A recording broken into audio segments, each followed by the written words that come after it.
Assalamualaikum warahmatullahi wabarakatuh. Bagaimana kabar kalian hari ini? Semoga kita semua diberikan kesehatan dan semoga pandemi segera berakhir agar kita bisa belajar secara tatap muka. Baiklah, hari ini pertemuan kita yang ketiga, kita akan membahas tentang ciri kebahasaan teks deskripsi atau kaidah kebahasaan dari teks deskripsi. Sebelumnya, mari kita bahas kade yang akan kita bahas hari ini. Kadenya masih sama, yaitu 3.2, dimana tujuannya adalah agar kalian paham dengan materi yang akan dipelajari hari ini, yaitu teks deskripsi. Nah, pada pertemuan sebelumnya atau pertemuan kita yang kedua, kemarin kita sudah membahas tentang struktur dari teks deskripsi. Masih ingat? Strukturnya ada?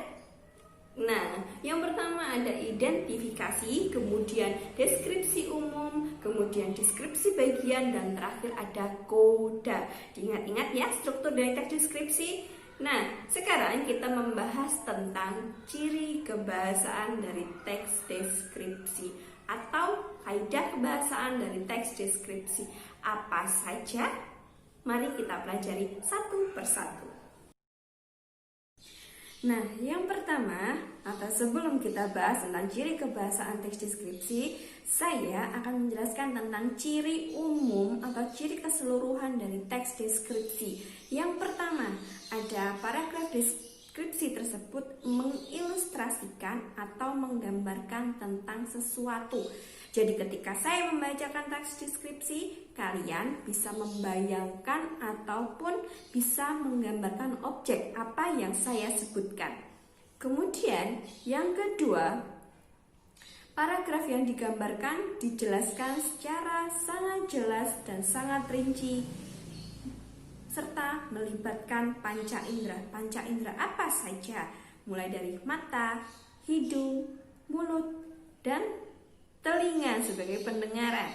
Kemudian yang ketiga, pada saat pembaca membaca teks deskripsi, maka si pembaca seolah-olah sedang merasakan langsung apa yang dibahas di dalam teks. Dan yang keempat, teks deskripsi menjelaskan ciri-ciri fisik sebuah objek seperti ukuran, warna, bentuk atau ciri psikis atau keadaan pada suatu objek secara rinci. Ingat ya, rinci.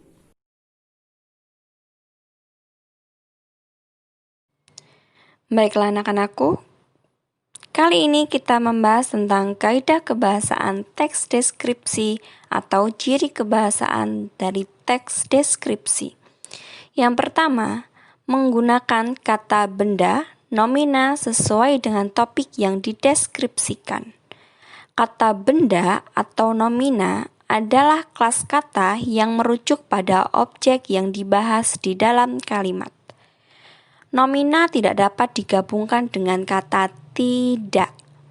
Biasanya, nomina ini terletak pada subjek atau objek kalimat, seperti boneka mantenan, museum Anjuk Ladang, kelinciku, dan lain-lain. 3 contoh nomina tersebut tidak dapat digabungkan dengan kata tidak. Tidak mungkin sebuah boneka mantenan digabungkan dengan kata tidak boneka mantenan atau tidak museum Anjuk Ladang.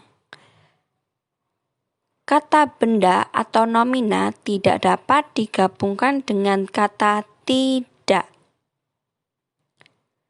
Berikut adalah contoh penggunaan kata benda atau nomina di dalam sebuah penggalan teks deskripsi.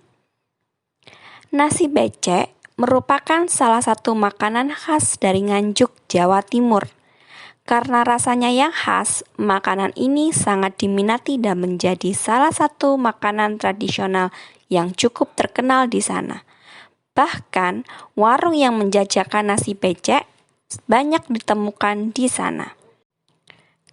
Kata-kata yang ditulis tebal adalah contoh dari kata benda atau nomina.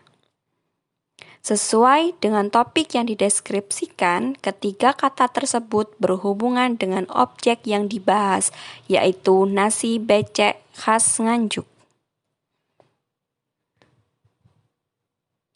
Ketiga kata benda tersebut tidak dapat digabungkan dengan kata tidak. Kita lanjut pada bagian kedua. Ciri kebahasaan atau kaidah kebahasaan teks deskripsi yang kedua adalah menggunakan frasa yang mengandung kata benda. Frasa atau frase adalah gabungan dua kata atau lebih yang memiliki makna baru dan bersifat non-predikatif. Non-predikatif adalah kata-kata yang tidak berhubungan dengan predikat atau kata kerja. Contoh dari frasa antara lain siswa-siswi. Siswa-siswi memiliki makna baru yang bersifat non-predikatif. Ibu wanita tangguh yang melahirkanku dan sedang tidur. Di dalam teks deskripsi, penggunaan frasa memiliki ciri yang mengandung kata benda atau nomina. Berikut adalah contoh penggunaan frasa di dalam sebuah peninggalan teks deskripsi. Boneka mantenan ini berjumlah sepasang dengan bentuk yang menyerupai seorang laki-laki dan seorang perempuan layaknya manten dalam kehidupan nyata. Pada boneka laki-laki, tampak mengenakan baju tradisional beskap dan bawahan kain batik. Di bagian kepalanya terdapat penutup yang disebut dengan blangkon. Pada boneka perempuan, tampak pula mengenakan baju tradisional kebaya dengan bawahan batik tradisional Nganjuk. Tak lupa di bagian keningnya terdapat pidi layaknya pengantin perempuan Jawa. Rambut disanggul dan dihiasi pula dengan bunga melati yang dirangkai melingkar pada sanggulnya. Kata yang dicetak tebal adalah frasa yang bersifat non-predikatif. Baju tradisional. Baju adalah satu kata sendiri, tradisional satu kata sendiri yang digabungkan memiliki makna baru. Makna tersebut tidak mengandung predikat atau kata kerja. Ciri kebahasaan atau kaidah kebahasaan dari teks deskripsi yang ketiga adalah mengandung kata sifat yang sifatnya itu menggambarkan sesuatu. Kata sifat atau adjektiva adalah kelas kata yang menerangkan kata benda atau nomina agar pendeskripsian nomina lebih jelas. Kata sifat ini dapat digabungkan dengan kata lebih atau sangat. Contoh dari adjektiva antara lain 3 kaos kaki putih, gedung tertinggi, dan lebih rinci.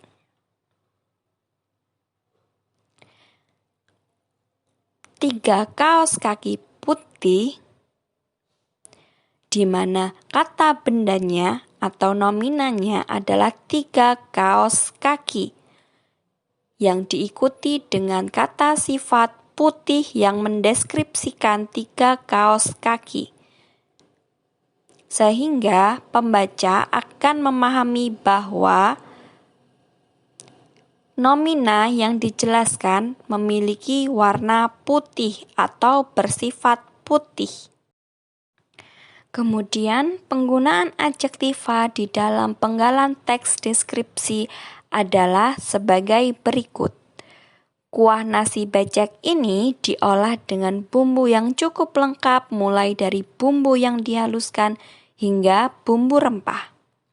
Sehingga cita rasa bumbunya sangat terasa di lidah saat kita menyantapnya. Selain itu, ditambah pula dengan potongan daging kambing dan jeroan yang tentu membuat nasi becek ini semakin nikmat. Nasi becek ini biasanya disajikan dengan nasi hangat dan di atasnya juga terdapat aneka terancam seperti irisan kubis, seledri, dan kecambah. Beberapa kata nomina yang dicetak tebal merupakan nomina yang diikuti dengan kata sifat. Kata sifat tersebut berfungsi sebagai pendeskripsian nomina agar lebih jelas. Bagian yang pertama, bumbunya sangat terasa. Bumbunya adalah nomina. Sedangkan sangat terasa adalah kata sifat yang mendeskripsikan bumbu agar lebih jelas bahwa sangat terasa. Bagaimana anak-anakku? Sudah paham? Pada bagian kali ini saya hanya membahas 3 ciri kebahasaan dari teks deskripsi. Pada pertemuan selanjutnya saya akan melanjutkan pembahasan kita tentang ciri kebahasaan teks deskripsi beserta tugas yang akan saya berikan.